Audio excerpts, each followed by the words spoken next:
Este capítulo fue auspiciado gracias a La Bodeguita, ubicados en la avenida Danielón Borja y Duchicela.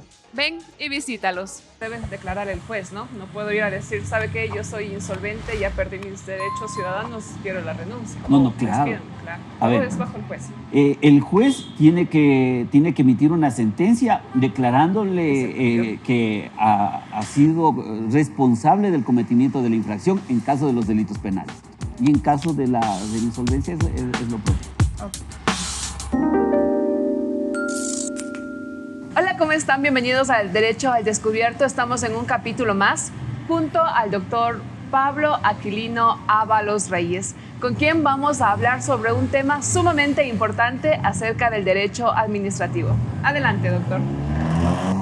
Habíamos hablado el tema, estábamos conversando antes de iniciar este programa, conversábamos acerca del artículo 47 de la Ley Orgánica del Servicio Público.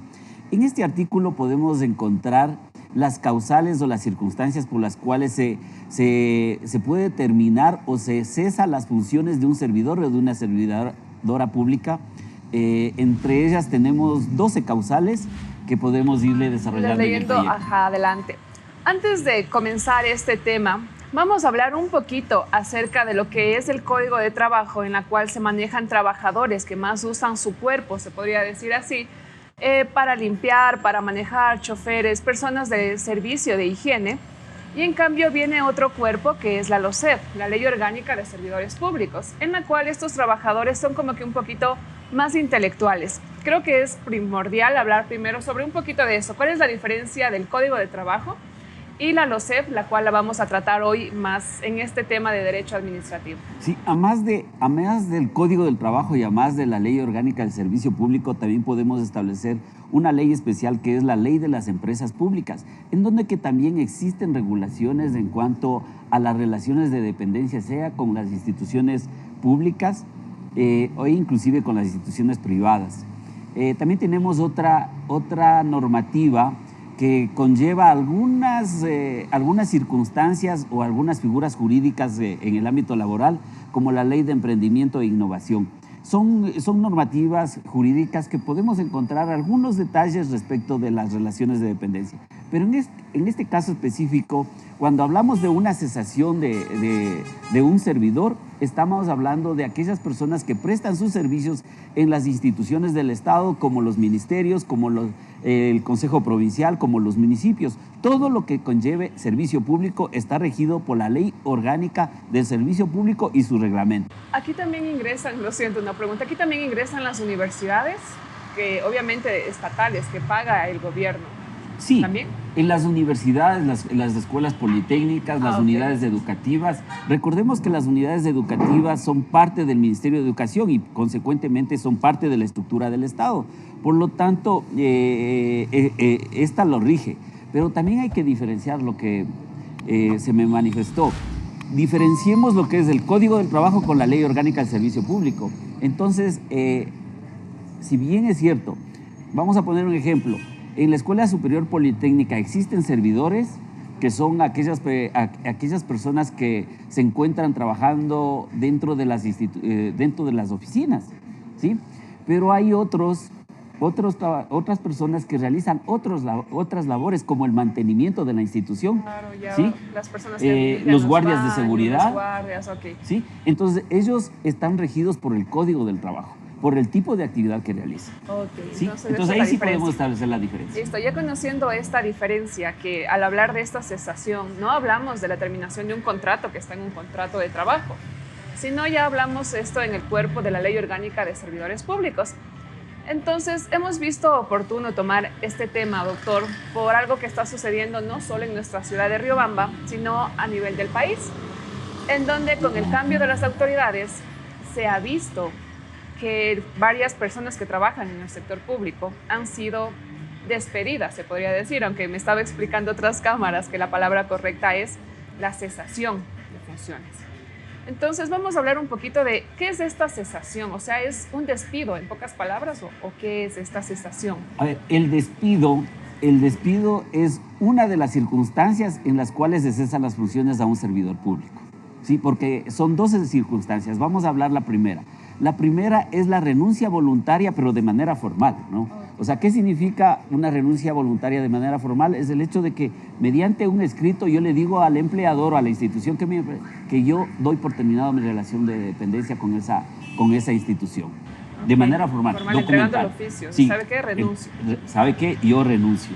Esa es la una. ¿Y la institución tiene que aprobar o puede decir, no, sabe qué, yo no quiero darle la renuncia, se queda unos 2 meses más? ¿O es obligatorio que la institución le diga, bueno, usted quiere renunciar, yo respeto su decisión y le pago y salga? Muchos servidores le ponen en el oficio o en el memorando le dice mi renuncia irrevocable o mi renuncia voluntaria irrevocable. Entonces, en ese momento la autoridad, la ley dice, la Constitución, de que cuando nosotros hacemos una petición, las autoridades tienen que respondernos de manera motivada. Entonces sí se requiere una motivación. Una motivación del hecho de que sí, se da por conocida la renuncia y se da por aceptada la renuncia. Y inicia el proceso. Listo. Esa es la una. Antes de pasar a la segunda, me gustaría mandarle un saludo a nuestros auspiciantes del día de hoy, La Bodeguilla, ubicados en la avenida Daniel León Borja y Luchisela, quienes nos han ofrecido este espacio y sobre todo esto que pueden ver en la mesa que está delicioso. Yo les invito para que vengan y conozcan este lugar. Ahora sí, sigamos con la segunda causa de los casos de cesación definitiva, que es la incapacidad absoluta o permanente declarada judicialmente. Esta incapacidad es una incapacidad física, o sea, física, o una incapacidad legal. A ver, la capacidad puede ser física o puede ser psicológica también, ¿no es cierto? Pero la mayormente es incapacidad física. Si ha sido un servidor contratado para una actividad en específico y si ya no lo puede realizar porque tiene una enfermedad que no lo permite realizar, y si es que el empleador, se podría decir, la institución que le empleó, realiza un trámite correspondiente para determinar que si esa incapacidad es permanente inclusive y que ya no le permite ejercer el cargo que tiene que desempeñar, el juez lo determina y con esa determinación o esa resolución del juez se procede justamente con la cesación. ¿Y se le seguiría pagando a esta persona o ya igual? Se le pagaría hasta el momento que ya se da por cesada al servidor o a la servidora, ¿sí? ¿Cómo se termina, cómo se concluye la cesación? Es cuando ya le dan la acción de personal de terminación de la cesación del servicio. Ok. O sea, si yo estoy trabajando en un servicio público y lastimosamente sufro de Alzheimer, ya me tendrían que cesar porque no me voy a acordar ni siquiera las claves, ni las cuentas, ni nada de eso. Sí, pero todo en el ámbito administrativo todo es formal. Sí, todo es formal. O sea, todo tiene exámenes. Sí. Inclusive, a ver, primero tienen que hacerle los exámenes, me imagino, un perito médico que determine su incapacidad. El juez tiene que resolver. Una vez que el juez resuelve, se ejecutaría la sentencia, se notifica a la institución, se notifica a las partes y inicia el trámite administrativo correspondiente de cesación de funciones. Se emite el acto administrativo o la acción de personal y se notifica al servidor. El momento que ya se notifica al servidor, inicia justamente la legitimidad de la cesación de funciones. Ok. Ahora vamos a la otra, ¿qué es esta supresión del puesto? ¿Qué significa supresión del puesto? Ya. Es muchas veces ya no existe alguna actividad dentro de una institución pública que ya no queremos realizar. Okay. ¿Sí? Ya no es necesaria la presencia de un servidor o servidora y ya no es necesaria el servicio que se da a esta institución por este cargo. Entonces, la institución tiene que realizar un procedimiento. Este procedimiento está regulado en el reglamento de la Ley Orgánica del Servicio Público, en donde que el representante legal de la institución tiene que solicitar un informe a la unidad de talento humano para que con ese informe se pueda justificar que ya no se necesita justamente este cargo, ¿sí? Y de igual manera hacer consultas en el Ministerio de Finanzas, informar que ya no se va a necesitar una partida presupuestaria, porque cada servidor, cada cargo tiene una partida presupuestaria, ¿sí? Claro. Es un número, es un código y sobre ese código existe una actividad y sobre esa actividad existe una remuneración, un presupuesto. Claro, es que como es gobierno del Estado, deben ser los números, las cuentas muy estables. Sí. Entonces eso debe, supongo que debe haber, en el Banco Central no sé cómo pagarán la verdad a los funcionarios, pero debe ser motivado. El hecho es que debe ser motivado, ¿no? ¿Por qué una persona está en este puesto y por qué está ganando esta cantidad? Y si es que ya se elimina el puesto, obviamente también esa cantidad creo que deben destinar a otro lugar. Sí, recordemos que el numeral, el literal L del numeral 7 del artículo 76 de la Constitución de la República dice que todas las resoluciones de autoridad pública deberán ser debidamente motivadas. Por lo tanto, los actos de cesación de funciones, sea en las circunstancias que analizamos, tienen que ser debidamente motivados. Ok. La otra es por la pérdida de los derechos de ciudadanía, declarada mediante una sentencia ejecutoriada. ¿Cómo se pierden estos derechos de ciudadanía? Primero, ¿cuáles son estos derechos de la ciudadanía? ¿Qué dicen? Bueno, a ver, perdemos los derechos del ciudadano. A ver, primeramente, de acuerdo a la Constitución, la Constitución vigente, que es la que nos garantiza, primero la que nos establece los derechos y nos garantiza los derechos. ¿A quiénes? A las personas, ¿sí? Nuestra Constitución, nosotros somos acreedores a los derechos que están establecidos en la Constitución. En este caso, la Constitución ha habido innovaciones, ¿no?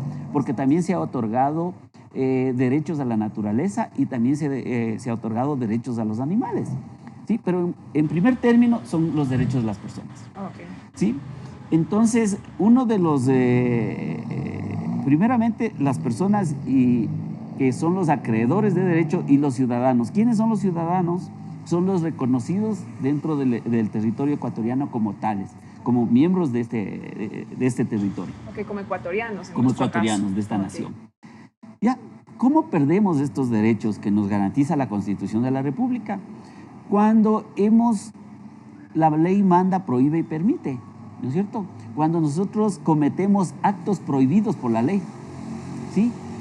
Por ejemplo, aquellos actos que están determinados en el Código Orgánico Integral Penal o los denominados delitos, ¿sí? Si una persona es sancionada por un delito, ¿sí? Y se ejecutaría la sentencia, perdió los derechos de ciudadanía, ¿sí? No todos, pero perdió los derechos. Uno, cuando alguna persona ha sido declarado insolvente, ¿sí? Okay. Sí, ha sido declarado insolvente dentro del ámbito penal, también pierde los derechos de ciudadanía. En estas circunstancias ya no podría ejercer el servicio público por el cual se le contrató. O sea, por haberse declarado insolvente. Por haberse declarado insolvente, es una de las circunstancias. O por haber cometido cualquiera de los delitos que están contemplados en el Código Orgánico Integral Penal. Ok, pero esto solo debe declarar el juez, ¿no? No puedo ir a decir, ¿sabe qué? Yo soy insolvente, ya perdí mis... quiero la renuncia. No, claro. Claro. A Todo ver, es bajo el juez. El juez tiene que emitir una sentencia declarándole que ha sido responsable del cometimiento de la infracción en caso de los delitos penales. Y en caso de la insolvencia es lo propio. Ok. Vamos al otro numeral que nos dice por remoción. Dice, tratándose de los servidores de libre nombramiento y remoción de periodo fijo en caso de cesación del nombramiento provisional y por falta de requisitos o trámites adecuados para ocupar el puesto. La remoción no constituye sanción. O sea, ¿qué es esto de la remoción en sí? A ver, el típico caso de la remoción, hemos escuchado los servidores de libre remoción. Voy a poner un ejemplo. Los servidores de libre remoción son los ministros, Okay. ¿sí? En caso de los prefectos son los directores, los jefes departamentales. En caso de los municipios, los directores departamentales, los jefes departamentales, son aquellos cargos que netamente son, que nacen, si son removibles y nacen de la confianza del que le otorgó. Es por eso que aquí en Chimborazo ya tenemos varios gobernadores del presidente Lazo, ya nos va cambiando algunos gobernadores Claro. Por simple remoción que Sí, tiene. porque son de libre remoción. La libre remoción no es una sanción, ¿sí? O sea, no es que se le sanciona porque es mal servidor, sino es porque simplemente es un cargo de confianza. Ok, Sí. y esto no debe ser motivado. O igual, si es que yo le remuevo algo, ¿debo motivar o simplemente A le ver, remuevo? Cuando un servidor ingresa en estas circunstancias, le dan una acción de personal. Ok. Primerito para ingresar, una acción. Y para retirarse o para cesar por libre remoción, también le dan una acción de personal, en donde que le dicen hasta aquí presta su servicio. Ok. ¿Sí? Esa es la formalidad. Hay otras circunstancias que establece este numeral, es prácticamente respecto de aquellos que tienen un contrato permanente en el servicio público. Okay. ¿Con ¿Sí? nombramiento que le dicen o es diferente? Es un nombramiento permanente. Okay. ¿Sí? Nombramiento permanente. Pero no es un nombramiento definitivo, hay que diferenciar entre permanente y definitivo. ¿Y cuál es la diferencia? ¿Sí? ¿Nombramiento fijo? O sea, ¿qué sucede? Que el nombramiento provisional. Okay. Sí. El nombramiento provisional es aquel que le da a un servidor público hasta que se haga el concurso de méritos y oposición. Porque de acuerdo a la Constitución y la ley, la única forma de ingresar al servicio público, a más de que, en este caso, de que tenga uno un cargo de libre remoción, es mediante concurso de méritos y oposición. Eso es lo que menciona y espero que sí se cumpla en la mayoría de casos. Claro. Ahora vamos a hablar la famosa destitución. Ahí era lo que yo preguntaba, si era lo mismo la cesación definitiva y la destitución, y ya vemos que no, que es la destitución, se podría decir que es un caso, ¿no?, de la cesación. Entonces, ¿qué es esta destitución? A ver, la destitución se produce cuando en el ámbito administrativo he cometido infracciones administrativas. ¿Cuáles? Yo no he cumplido. Una vez cuando usted ingresa al servicio público, le dan las atribuciones o las facultades que tiene que realizar en el cargo. Claro, y también las prohibiciones, ¿no? Y también le dan las prohibiciones. Entonces, si a mí me encargan una actividad y yo no cumplo con esa actividad, me destituyen. La institución puede destituirme por esas causales, por incumplimiento de las atribuciones conferidas a través del cargo. Ok, porque siento que hemos estado utilizando mal este término, hasta me incluyo, porque yo decía, a él le destituyeron, en vez de decir, a él le cesaron las funciones porque yo no conocía las causas. Entonces, yo ya conociendo las causas que tal vez él no cumplió, entonces ahí sí podemos decir destitución, que creo que es muy importante que nosotros nos manejemos un poco más con estos términos jurídicos para evitar un poco la equivocación, ¿no? Porque claro. Ya si es que yo digo, a él le destituyeron, la gente va a pensar, o sea, que él hizo algo malo y por eso le votaron. Así es, o sea, cuando escuchamos destitución, por algo haber sido. Claro. Mal trabajador. Mal trabajador, entonces deberíamos usar y decirle cesaron de sus funciones, porque ya vimos que no es lo mismo cesar de funciones que destituir. Igual tenemos otra, la revocatoria del mandato. ¿Qué es esta revocatoria de mandato? A ver, la revocatoria del mandato se da en las siguientes circunstancias. Existen autoridades que son electas a través de un proceso de elección. Okay, ¿sí? Presidentes, alcaldes, exactamente. Presidentes, alcaldes, asambleístas. Todas las autoridades que son elegidas a través del voto, a través del proceso. Y ellos también son funcionarios públicos, después de todo, ¿no? Ellos también son funcionarios públicos. Entonces, esta circunstancia se da cuando no han cumplido con el plan de trabajo que presentaron en el Consejo Nacional Electoral. Okay. Es por eso que saben decir hay que revocarle al alcalde, al presidente de la República. Que casi le hacen al presidente. Que casi le hacen al presidente. Okay. Entonces, ¿por qué? Porque cada autoridad o una persona que quiere ser autoridad presenta un plan. En el caso del presidente de la República tiene que presentar un plan de desarrollo nacional. Claro. ¿Sí?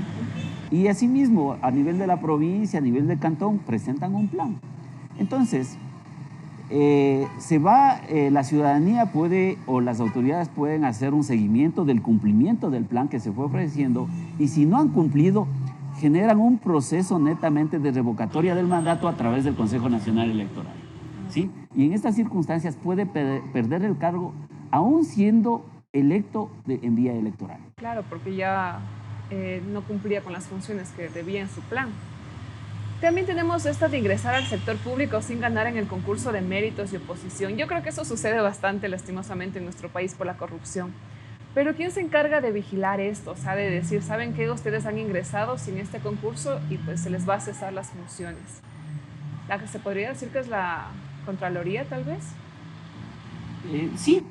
La Contraloría, que se encarga de realizar, justamente la palabra lo indica, una supervisión de los actos administrativos, financieros de las instituciones públicas y contractuales de las instituciones públicas. Entonces, la Contraloría sí podría revisar cómo es que una persona ingresó al servicio público, ¿sí? Y se puede determinar que no cumplió el proceso, ¿no? No hubo convocatoria para el concurso de méritos de oposición. Claro, ¿y de dónde aparece ¿Y aquí? de dónde si no aparece entró por un con una concurso? acción de personal dándole un trabajo?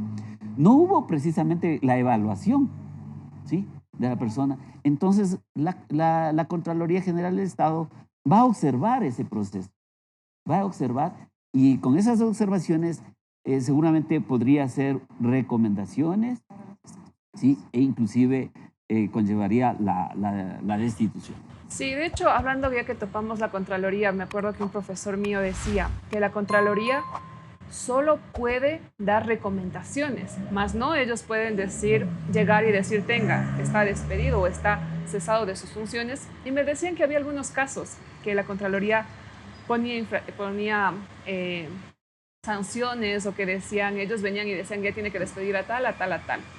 Entonces, es importante también que la gente que trabaja en los lugares públicos, que trabaja más que nada en la parte administrativa, saber que la Contraloría solo puede recomendarles. Claro que estas recomendaciones son un poquito obligatorias porque es por la Contraloría, pero es importante esto porque sí ha habido casos en que la Contraloría ha venido y ha despedido ella, o sea, sin autoridad, porque no tiene esa capacidad de despedir, sino solo recomendar. Creo que es importante aclarar eso, que la Contraloría solo recomienda, observa y recomienda. A ver, la Contraloría hace un examen en distintos ámbitos, ¿no? En el ámbito administrativo, en el ámbito financiero, en el ámbito contractual, como ellos le dicen, las autoridades ambientales, ¿no? Dentro de una administración pública, y ahí estamos hablando de de todo lo que puede conllevar poder ejecutivo, poder legislativo, poder judicial, todo. Entonces la Contraloría emite sus informes y en sus informes realiza sus observaciones. ¿A qué observa?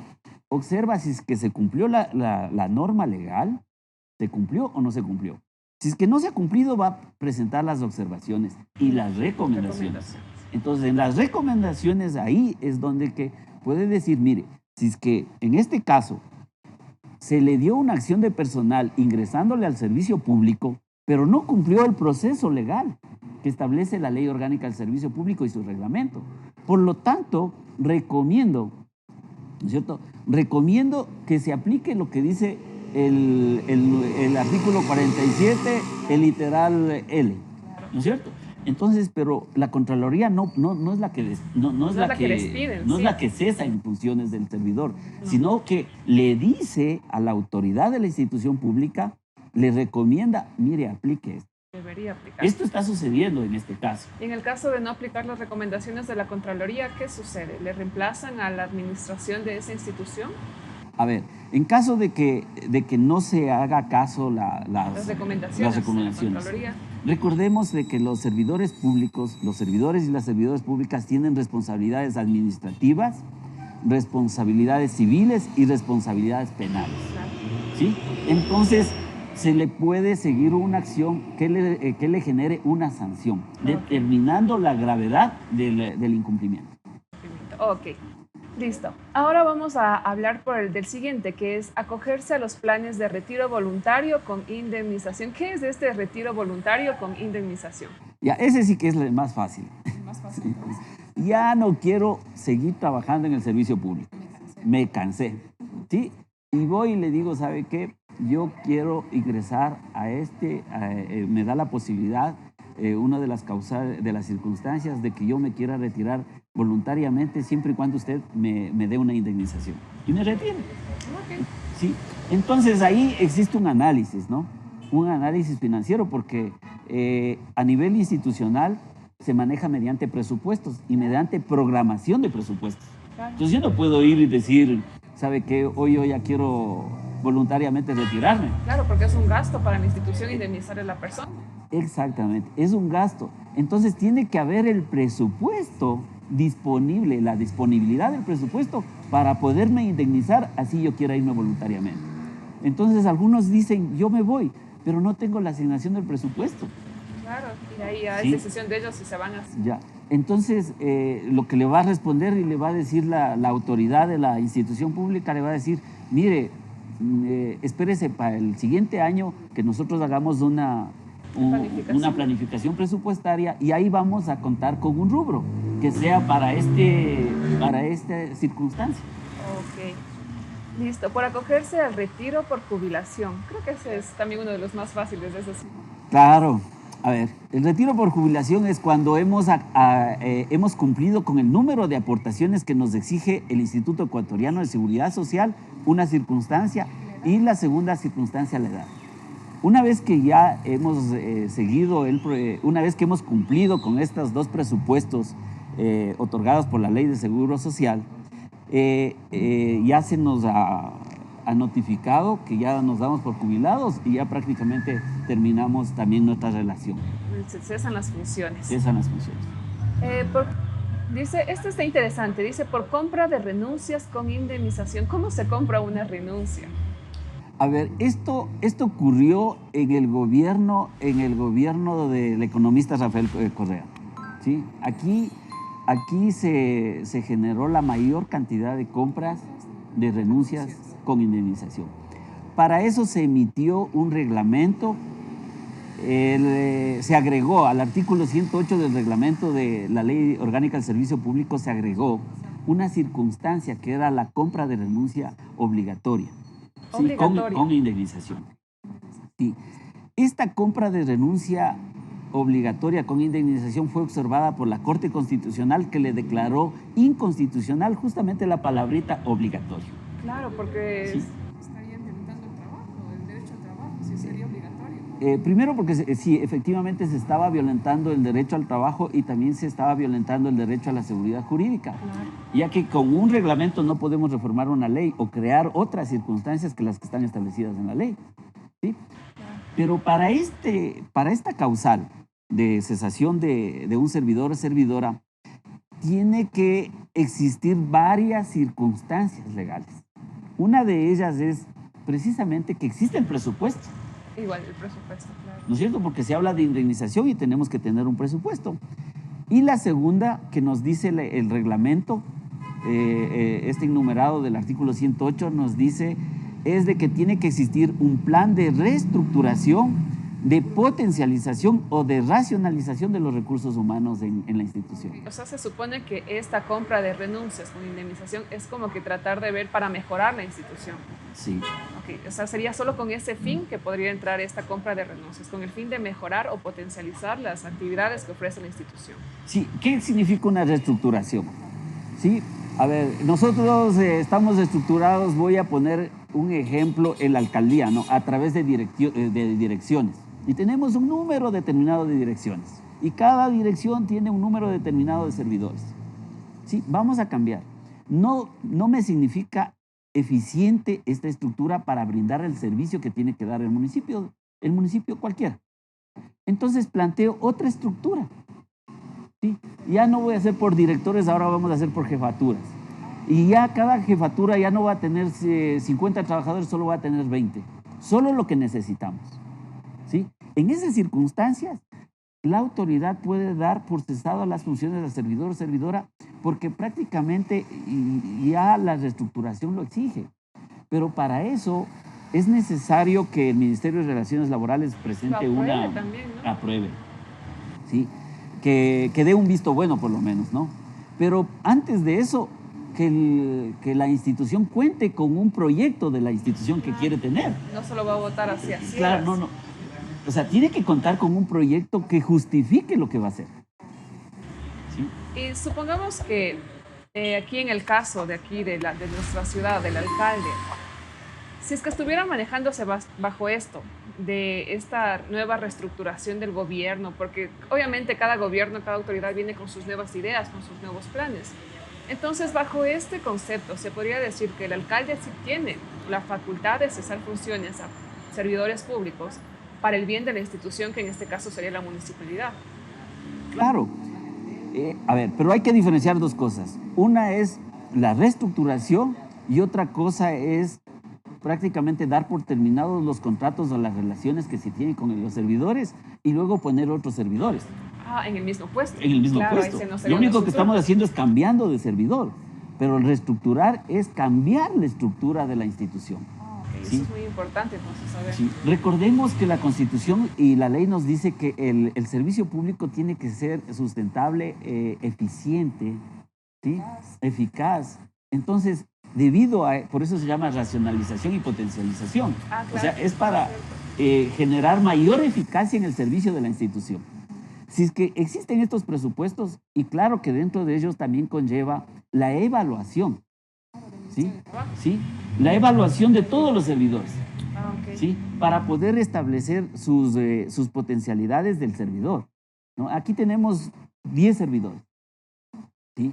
10 servidores, todos arquitectos en el departamento de planificación. ¿Y ahora con quién nos quedamos? Claro, y ahí como eligen. Ya, entonces le evaluamos. Ahí tenemos el Ministerio de Relaciones Laborales, tiene emitido un reglamento o las directrices para las cuales, en las cuales se debe aplicar, cómo se debe aplicar la reestructuración y la evaluación. ¿Sí? Entonces no es tan fácil, pero es posible. No es tan fácil, es posible. Y bueno, la causal última es por muerte, que creo que obviamente un muerto no va a poder ir a trabajar. Pero no es tan fácil. ¿Ah, no? En derecho administrativo todo es formal. Ah, claro, y si no presentan el acta de defunción. El acta de defunción. El familiar tiene que contar con el acta de defunción, acercarse a la institución y decirle, mire, mi esposo, mi papá falleció, e inclusive tiene derecho a cobrar, en claro. caso de que, a cobrar los rubros que faltaron por cancelarle, ¿sí? Entonces, todo es formal. Todo tiene que ser claro. En el derecho administrativo siempre me han dicho, tiene que ser formal y sobre todo motivado, siempre motivado. Entonces, creo que esto es bastante importante, este capítulo, para aquellas personas que han sido cesadas de sus funciones, si trabajaban en lugares públicos, ver si es que uno de estos casos se encasilla en lo que ustedes están pasando. Se podría decir que de cierta manera es legal, ¿no? Porque tienen causales. Pero si ustedes se han dado cuenta que no cumplen con ninguna de estas, podríamos estar hablando ya de una violentación al trabajo. Porque si es que a mí me cesan de una función que tengo con no sé, tal vez en la universidad me cesan sin haber incumplido con todo esto. O aunque también creo que cada institución tiene su propio reglamento. Y si es que yo incumplo en algunas de estos reglamentos propios de cada institución, creo que también me podrían dar la cesación. O no se puede. Supongamos que en la universidad me dicen que llegue puntual. Ya. Que llegue puntual. Y un mes voy llegando ya 1 hora tarde. ¿Podrían cesarme o solo me sancionan? No, podrían sancionarle, porque también en las instituciones existen reglamentos.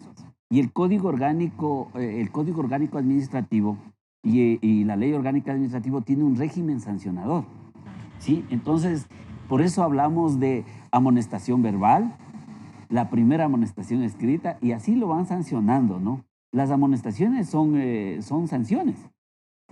Y definitivamente la reiteración de los incumplimientos de lo que habíamos hablado le puede generar justamente la destitución. Ahí cabe la destitución. La destitución, claro. Sí, ahí cabe la destitución. Ahora, lo que me manifiesta, si una persona ha sido de manera ilegal, primero inconstitucional o ilegal, cesada en sus funciones, ahí vienen los derechos que manifiesta Michelle. Claro, y también en la misma lo saben, en el artículo 23 dice el derecho de los funcionarios públicos a la permanencia, bueno, no permanencia, sino a la seguridad laboral, que también se menciona en la Constitución, la seguridad del trabajo. Sí, la Constitución de la República siempre manifiesta que es la que otorga los derechos, además de otorgar el derecho al trabajo, nos manifiesta que nos debe garantizar, ¿sí? Nos debe garantizar el trabajo. Pero si es que existiera alguna circunstancia de estas, de que si es que se incumple la norma constitucional, tenemos una acción que se llama la acción de protección ante uno de los jueces constitucionales, ¿no es cierto? O la acción extraordinaria de protección en caso de sentirse inconforme con la primera. Eso en el ámbito constitucional. Pero la ley orgánica, el Código Orgánico Administrativo, establece en su artículo 105 las circunstancias en las cuales se puede nulitar el acto administrativo, siempre y cuando no haya infringido la norma constitucional o haya incurrido en una ilegalidad. Si es que se cumple uno de estos dos componentes, el acto administrativo de cesación de funciones puede ser nulo. ¿Sí? ¿Sí? Pero esto ya no es en el ámbito constitucional, sino más bien es en el ámbito contencioso administrativo. ¿Sí? Entonces hay que seguir un proceso subjetivo administrativo ante el Tribunal Contencioso Administrativo. Okay. Listo. Esto ha sido... Bueno, vamos a hablar un poquito más con el doctor también para conocerle, pero esto ha sido más en la parte informativa, en donde hemos visto las causas de la cesación definitiva de funciones. Sería muy importante para las personas que revisen este video para ver si es que por si acaso les despidieron, por así decirlo, de lugares públicos. Podrían revisar aquí a ver si es que ustedes entran dentro de una de estas causas y si no, pues creo que deberían buscar un abogado para que los asesore un poquito mejor. Ahora vamos a conocerle un poco al doctor acerca de su vida, quién es, de dónde viene, dónde estudió y también que nos ayude por favor con su número de contacto por si alguien quiere contactarle después de ver este capítulo. Por favor, ahora sí, preséntese, la cámara es toda suya. Bueno, quien les saludó es el doctor Pablo Aquilino Ábalos Reyes. Tuve la oportunidad de estudiar en la Universidad Central del Ecuador. Posteriormente he realizado algunos estudios en otras universidades, obteniendo especialidades en algunas áreas. Sin embargo, dentro del libre ejercicio de la profesión uno se va teniendo cierto apego a ciertas materias, a ciertos aspectos del derecho, porque el derecho es demasiado amplio. O sea, no solo es el Código Civil, el ámbito de la materia civil, materia penal, existe materia aduanera, materia en el ámbito administrativo, en el ámbito societario. Internacional. Sí, es demasiado extenso. Entonces, muchas personas manifiestan y dicen, pero hay muchos abogados. Pero, es muy extenso también. Claro, pero hay muchos problemas también. Hay muchas materias y hay muchas circunstancias. ¿Sí? Con el avance de la tecnología, al menos problemas digitales más que ya les estafan por mensajes, o sea, siempre va a haber problemas. Siempre va a haber problemas. Y me he manejado como profesional, he trabajado en el ámbito público y en el ámbito privado. ¿Sí? En el ámbito público, en la parte más relevante que les puedo decir, si bien es cierto, he sido asesor en la área de comercio del Distrito Metropolitano de Quito, donde ejercía netamente lo que es el derecho administrativo, el derecho compras públicas, el derecho contractual. También tuve oportunidad de ser asesor del Consejo de Administración Legislativa de la Asamblea Nacional. Ahí manejé otro tipo de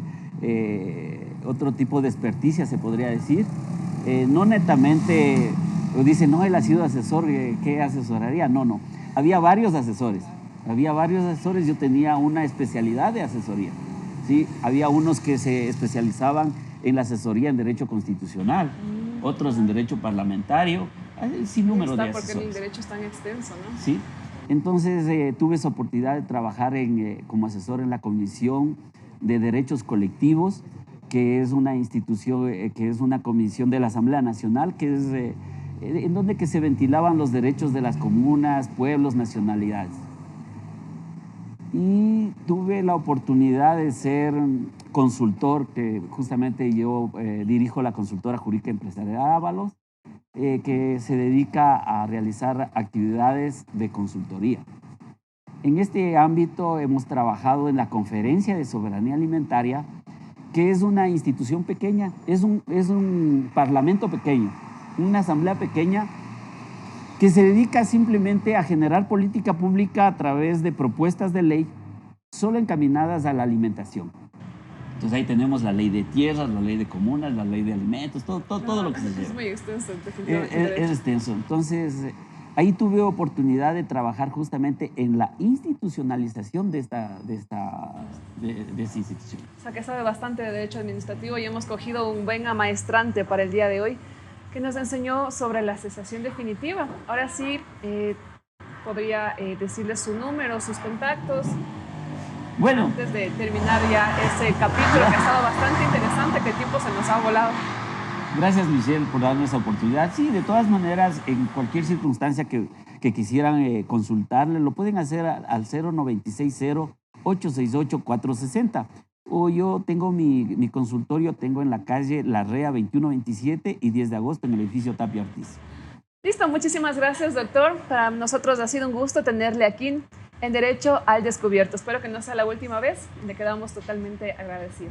Gracias Muchas más bien, gracias. Michelle, a ustedes.